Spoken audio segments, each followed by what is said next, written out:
Padmesh institute of वैदिक sciences की ओर से आप सबको कोरोना से मुक्त होने की कामना करता हूं।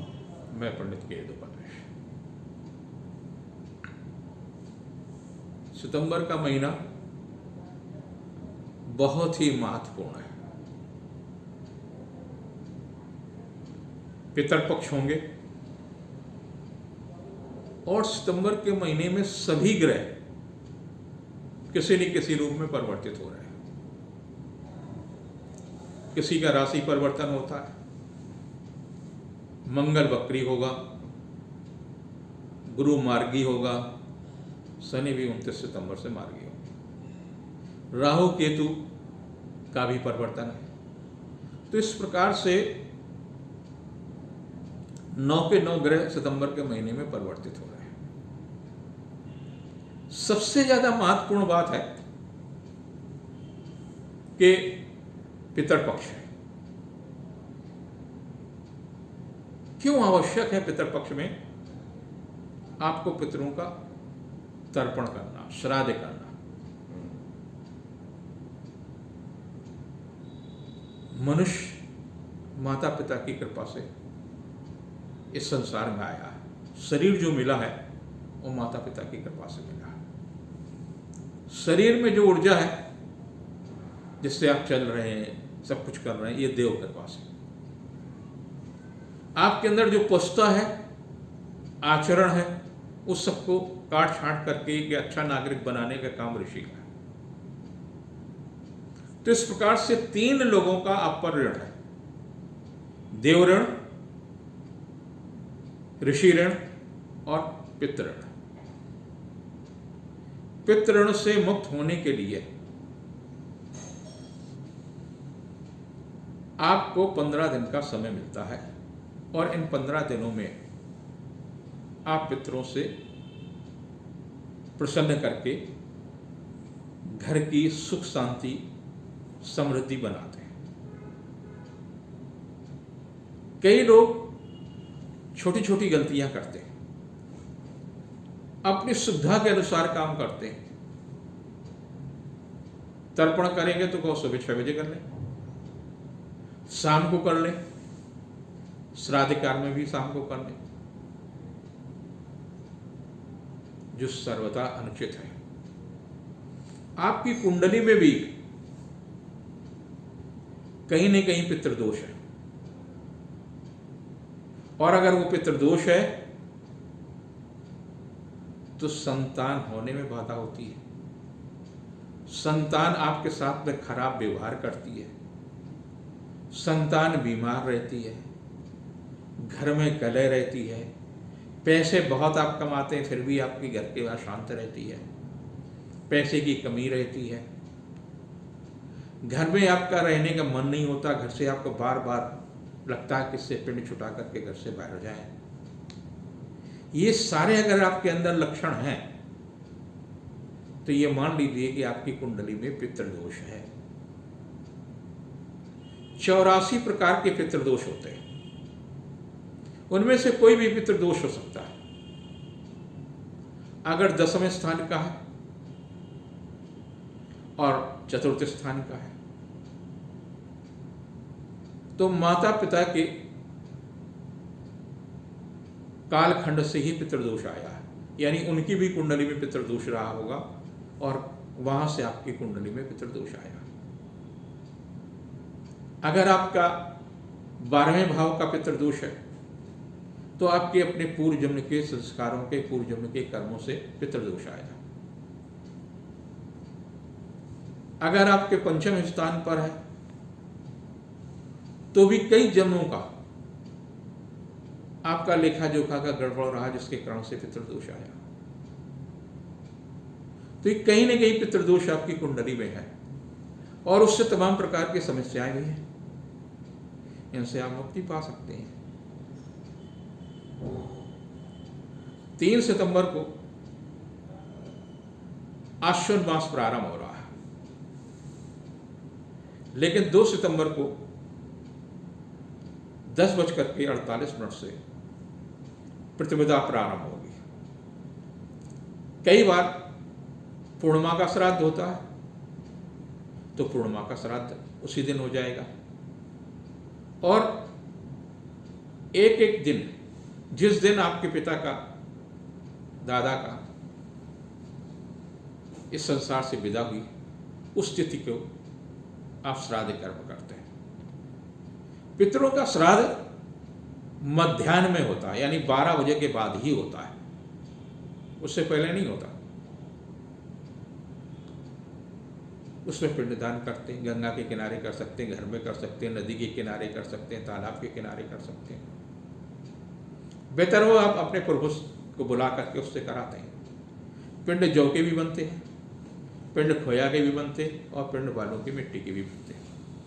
जैसी सुविधा है, जिस तरह का, उस तरह का पिंड बना करके, और पिंड का जो हम तर्पण करते हैं, इस ऐसे जल से हम करेंगे तर्पण, और पिंड को जो करेंगे जाकर के, तो यहाँ से करेंगे अंगूठा और तर्जनी के बीच के मध्य से पिंड को करेंगे। पिंडों को हम देव पितरों को भी करते हैं, देवों को भी करते हैं। तो इसमें हम 6 पिंडों का विधान रखते हैं, और फिर बाद में सबको एक साथ मिला देते हैं, और उनसे मुक्ति की बात करते हैं कि आपकी मुक्ति हो, आपकी मुक्ति से हमको, लेकिन तर्पण करना ना भूलें। तर्पण में कोई व्यय नहीं है। आप एक थाली में जल ले लेते हैं, कुसा है, तिल ले लेते हैं, जौ ले लेते हैं, और उसमें हम उनको याद करके दोनों परिवारों का, माँ के परिवार का, पिता के परिवार का, पिता के पिता का और उनके पिता का, माता का, माता के माता का, माता के पिता का और उनके माता पिता का, तो इस प्रकार से 3-3 पीढ़ियों को आप तर्पण करते हैं। अगर 3 पीढ़ियों से भी आपकी कुंडली में कहीं भी पितृदोष आया है, तो उस पितृदोष का निवारण हो जाएगा, और आपके घर में जो अशांति रहती है, बीमारियां रहती हैं, अकाल मौतें होती हैं, तमाम सारी चीज़ें ऐसी हैं जो आपके हित में नहीं हो रही हैं, उन सबसे आपको मुक्ति मिलेगी। तो तर्पण अवश्य करें। तर्पण ये 15 दिन अवश्य करना चाहिए। इन 15 दिनों में तर्पण का तात्पर्य है कि आप तमाम प्रकार का 1 वर्ष के लिए आपको अच्छा मिलेगा। दूसरी चीज ये, जिसका भी आप श्राद्ध कर्म कर रहे हैं, उस श्राद्ध कर्म में उसकी रुचि के अनुसार भोजन बनवाइए।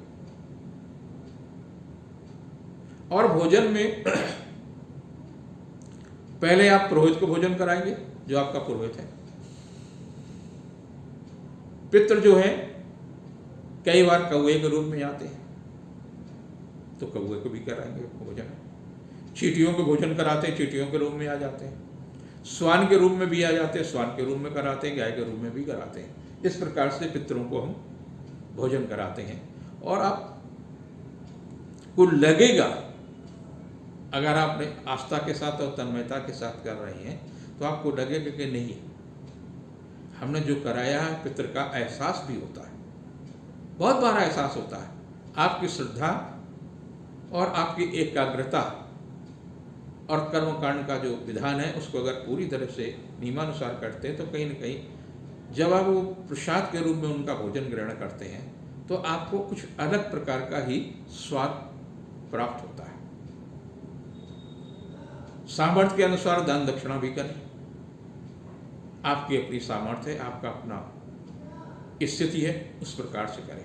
दूसरी, इसमें जो सबसे ज़्यादा तिथियां हैं, वो तिथियां हैं कि अश्विन मास में 2 चीज़ें हैं। एक तो अधिक मास है, और अधिक मास कब होता है? जिस मास में संक्रांति नहीं होती, वो अधिक मास होता है। अधिक मास जो शुरू होगा वो होगा 18 अक्टूबर से, और 1 महीना रहेगा। तो प्रथम पक्ष जो है अश्विन का, जो है वो 3 सितंबर से शुरू होगा, और 17 सितंबर को पितृ विसर्जन अमावस्या है। तो ये कालखंड में अगर आप पितरों का पूजन करते हैं, पितरों का करते हैं, उसमें 2 तारीख को पूर्णिमा का श्राद्ध है, 1 को 3 तारीख को प्रतिपदा का, 4 को द्वितीया का, 5 को तृतीया का, 6 को चतुर्थी का, 7 को पंचमी को, 8 को षष्ठी का, 9 को सप्तमी का, 10 को अष्टमी का, 11 को नवमी का, 12 को दशमी का, 13 को एकादशी का, 14 को द्वादशी का, 15 को त्रयोदशी को, 16 को चतुर्दशी को और 17 को पितृविसर्जन अमावस्या है।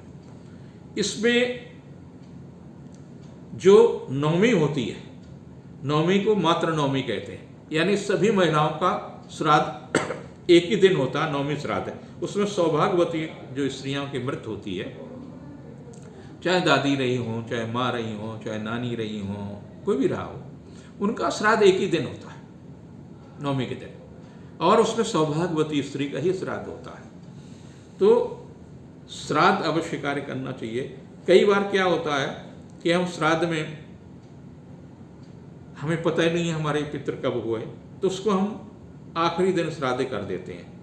जिस दिन पितृ विसर्जन होता है, जिसका अज्ञात श्राद्ध है, जिसका आपका पता ही नहीं है कि आपके पुरखे कहाँ चले गए थे, सन्यासी हो गए थे या उनकी अकाल मृत्यु हो गई थी, कैसे क्या हो गया था, तो उनके लिए अलग अलग विधान रखे गए हैं। जैसे चतुर्दशी का जो श्राद्ध होता है वो चतुर्दशी का नहीं, द्वादशी का श्राद्ध होता है। 14 तारीख को जो श्राद्ध है वो सन्यासियों के लिए है, और जो इस प्रकार के लोग हो जाते हैं उनका श्राद्ध है।